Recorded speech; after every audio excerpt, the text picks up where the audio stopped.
अपनी पसंद हो सकती है, आप किसी को कम पसंद करें, किसी को कम पसंद करें, किसी को अधिक करें, ये आपका विषय हो सकता है। परंतु हम इसका आशय ये नहीं कि उनको समझे ही कुछ नहीं कि आप हैं क्या, आपने जीवन में क्या किया। साथियों, संघर्ष अपना सबका बड़ा होता है। किसी का संघर्ष अगर कोई बंद कमरे में बैठकर यूपीएससी आरएस की तैयारी करता है तो इसका मतलब ये नहीं कि उसने संघर्ष नहीं किया। संघर्ष केवल सड़कों पर नहीं होता है, संघर्ष कतारों में खड़े रहकर भी होता है, संघर्ष बंद कमरों में भी होता है, संघर्ष अपने स्थायित्व के लिए दिन प्रतिदिन लड़ना, उसको भी संघर्ष कहो मित्रों। संघर्ष केवल वो नहीं होता कि जो सिर्फ आप पसीने से आते हैं। संघर्ष एक मनोस्थिति है, और संघर्ष उस व्यक्ति का भी होता है जो रोज सुबह ठेला लगाता है, आज रात को वापस जाऊं घर पे, उस 500 रुपए लेकर जाने हैं, उसका भी अपना संघर्ष है। तो संघर्ष को आप एक फ्रेम में बांधिए मत के संघर्ष सिर्फ उतना हो सकता है, बजाय कि बाहर के शत्रुओं को, हमें अपने शत्रुओं को पहचानने की जरूरत है। हमारे अपने शत्रु कौन? हम खुद हैं। आजकल ये रील्स के टाइम में आप देखिए, कोई हमसे इतर कोई दूसरी जाति का, देश में आजाद हुए 75 साल में सबको बराबर रहने का अधिकार है।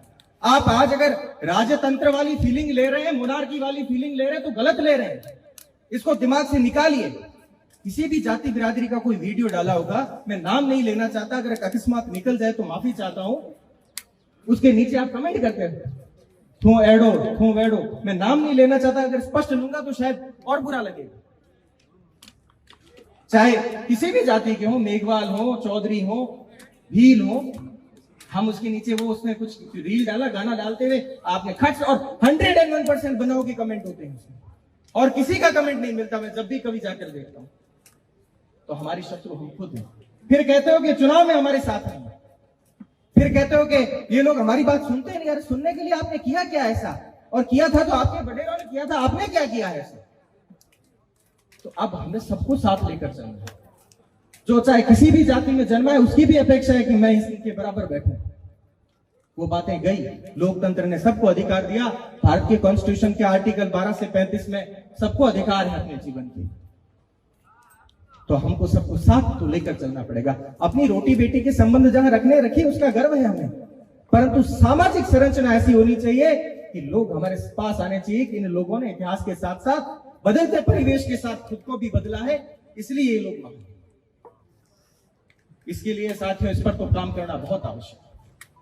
और मैं गर्व करता हूं क्योंकि मैं भी इस कुल जाति बिरादरी का जाया जन्मा हूं, और मैं ये बात अच्छे से समझता हूं कि हम भी आजकल विरोधियों से घिरे बैठे हैं, और ऐसे बहुत से लोग हैं जो पानी पी पी कर हमको कोसते हैं, गालियां देते हैं।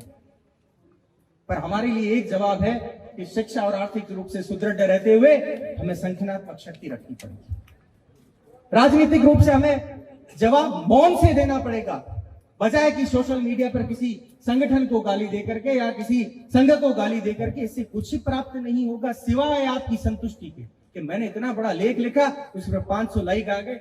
इसके अलावा कुछ भी प्राप्त नहीं होगा आपको। मैं दावे के साथ कह रहा हूं, अगर आपको उस लेख से, आपके उस ट्वीट से परिवर्तन आ रहा हो तो फिर आप निसंदेह करिए, मैं स्वागत करता हूं उसका।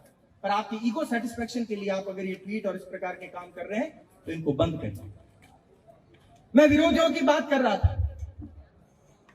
वो लोग हमको कहते हैं कि इन्होंने शोषण किया, हमारे साथ बुरा किया, बहन बेटियों के साथ बदसलूकी की। क्योंकि आपको लग रहा होगा कि कुछ कठोर शब्द कह दिए तो मौका आपने दिया, मंच आपने दिया, तो माफी चाहता हूं, कुछ बुरा लगा। पर मैं ये इतिहास को इतना थोड़ा सा पढ़ने का मौका मिला, मैं ये सोच रहा था कि किसी समय कोई राजे महाराजे यहां आए होंगे और इस सुनसान सी रेगिस्तान में, अब तो खैर ट्यूबवेल जमीनें हो गई, उस समय यहां पर वो आए होंगे। यहां पहले कोई खेती होती थी क्या, किसानी होती थी क्या? मुझे तो नहीं लगता।